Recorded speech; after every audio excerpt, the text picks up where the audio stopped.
Hello and welcome to the Fantasy Sanctuary, your one-stop shop for all your fantasy needs. We cover DFS, redraft, best ball, and today we're covering Dynasty. I'm going to dive into the roller coaster ride of player values, spotlighting 5 players who are skyrocketing value and 5 players who are plummeting. Should you buy? Should you sell? And if so, what for? Stay tuned to discover the current pulse of their value in this ever-changing market. First up, DeAndre Swift. What can I say? He has been impressive. I'm not the biggest fan. I thought that the Philadelphia backfield was going to be a mess. I thought that given the goal line uses of Jalen Hurts, the lack of checkdowns, I thought he was going to be overpriced and underdeliver. Sadly, I've been completely wrong. He's been really impressive. He's been the RB12 in points per game. He's had 4 top 12 weeks. The opportunity share's there as well, 62.8% opportunity share. He's now a top 12 dynasty running back for me. I'd happily pay a first for him.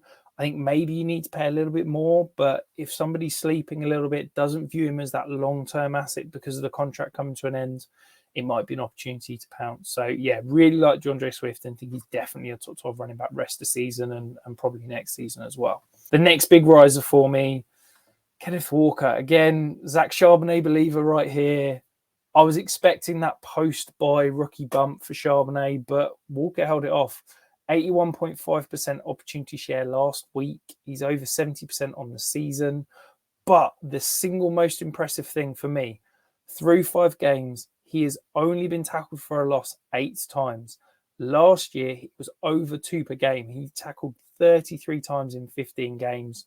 The fact that he's keeping those chains moving and getting positive yardage consistently is the reason why he's staying on the field and the reason why Zach Charbonnet hasn't carved out a role yet. He's currently my RB10 in Dynasty. Again, like Swift, I'm happy to pay that first, but you're probably needing to pivot off another player rather than just buy with pure draft capital. The third player, another running back, Kyren Williams. Might be a little bit of a strange one given the ankle injury, but I'm viewing this as a fantastic opportunity to buy low.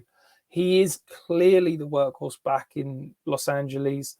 He's not just a volume-based RB2 plodder, but he's adding some juice of his own.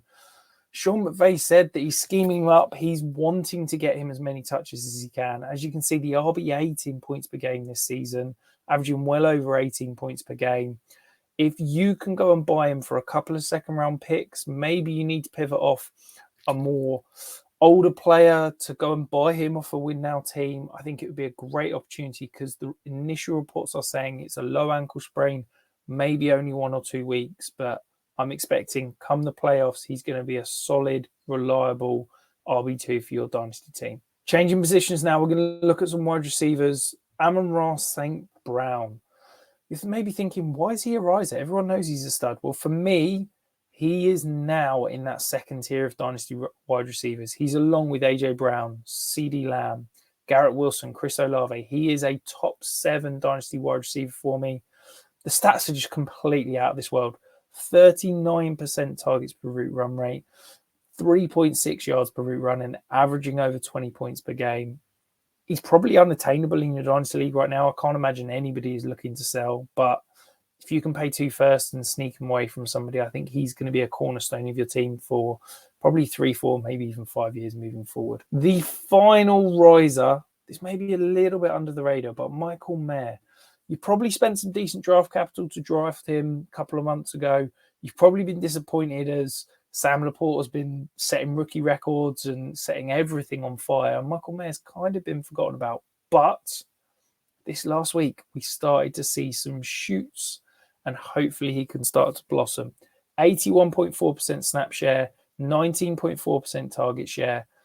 Maybe a 1-week thing, but I'm viewing this as we know he's talented. We know the prospect profile is there, and rookie tight ends take time. So hopefully, if you want to buy low, I'd happily pay a second, but I don't know if you need to pay that much to go and acquire him right now. I think he could be a player that we start to see continue to rise in value over the coming weeks as hopefully he starts to earn a significant target share moving forward. Going to go and be some negative now, some fallers. let's start with Russell Wilson. Now, on the field, fantasy-wise, he's been solid. QB 14 in points per game, averaging over 17. You can see on the screen there, 0.03 EPA per drop back. He has been solid. But the Broncos are 1-5. This is seriously approaching lost season for the Broncos. We know Sean Payton isn't going anywhere. Russell Wilson is probably going to be the full guy. I can't imagine he's going to be starting quarterback after this season as they tear it down and Sean Payton brings in his own quarterback of choice. Brings me to the contract situation.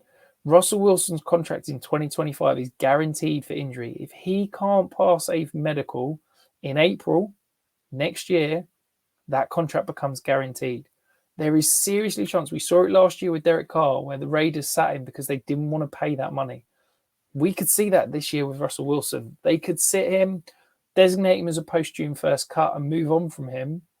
They paid Jared Stidham $10 million, 2 years, $10 million, to be a high-price backup. I wouldn't be shocked if Russell Wilson gets benched. And if he gets benched, if he gets released at the end of the season, do we really think that he's going to walk into a starting job elsewhere? Maybe. There's plenty of starting jobs out there, but this is an incredibly loaded rookie quarterback class. And I don't know if there's that many great landing spots. I think it could be a Baker Mayfield situation where he needs to compete with somebody in camp. He'll probably start somewhere, but certainly not worth what he's worth now in terms of multiple second-round picks. Maybe you can even get a first four. So, yeah, I'm looking to sell now before the bottom well and truly falls out. The next faller, Cam Akers. Again, not exactly high-priced, but after the trade, expected, he started to show some flashes. He started to eat into Alexander Matthison's work. There was some hope that he could carve out a role.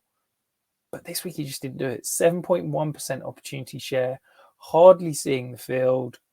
He's now a roster clogger. I don't want any part of Cam Akers. I'd sell for whatever you can get. If you can get a second, maybe 2/3, I just don't see a world where he's valuable. Even a Mattison injury, I think it's going to be a shared backfield with Chandler. And let's be honest, you probably don't want many pieces of this offense. Justin Jefferson's probably not coming back. I think this is an offense that I want no pieces of, and Cam Akers certainly another that I don't want. Right, okay, it's time. Pain. This hurts. Jahan Dotson. I was a huge believer after his rookie year. I loved him as a prospect coming out. I was really excited about what he did last year, but he's just not getting it done. Wide receiver 77 currently in points per game. And the issue, there's just too many mouths to feed. As you can see there, 15.5% target share.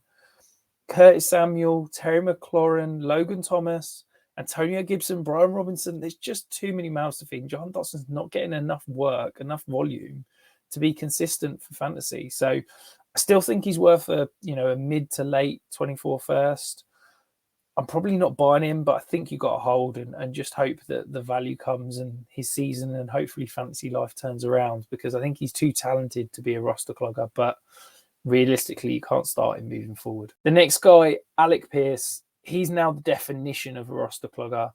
Wide receiver 99 in points per game, overtaken by Josh Downs, both in snap share and target share. Alec Pierce's calling card is that deep shot. He was expected to be a person that goes downfield, wins contested catches, would hopefully mesh well with Antonio Richardson. But he has only seen 4 deep targets through 6 games. He's not even worth a spot in your bench. If you can get a 3rd round pick for him, if you can get anything for him, I'm absolutely selling him, because I just don't see a world where you're ever going to enter Alec Pierce into your starting lineup. So get what you can and get out before that price becomes worthless and he's a waiver wire darling. The final guy, sorry, Tarek, I know you're a big fan, but Jerome Ford. He's been getting it done, running about 20 in points per game, averaging over 13 points. But week 6, 52% opportunity share. I thought this was going to be Jerome Ford's backfield and Kareem Hunt was just going to drift in and out and spell him a little bit. But this is clearly a 2-horse race. There is 2 big bodies in this backfield. And I just don't think Jerome Ford is going to be what perhaps we hoped. Moving forward, I'd sell for a second. I think you'd probably struggle to do that right now after last week. Maybe you need to attach him to something else and go and buy go, can you attach him something to go and get Kyren Williams? That might be a move you could make. But I think moving forward, he's basically a flex play now. What do you think of the guys I've called? Is there anyone you disagree with? Is there anyone you think I've missed out? Let me know in the comments below. And if you're here and you've not hit that thumbs up button, it takes a second, helps us out. Also, while you're there, hit subscribe. I'll be back on Thursday with Tom. We'll be doing the matchup show, but don't disappear. Stick around. We've got plenty more content coming your way.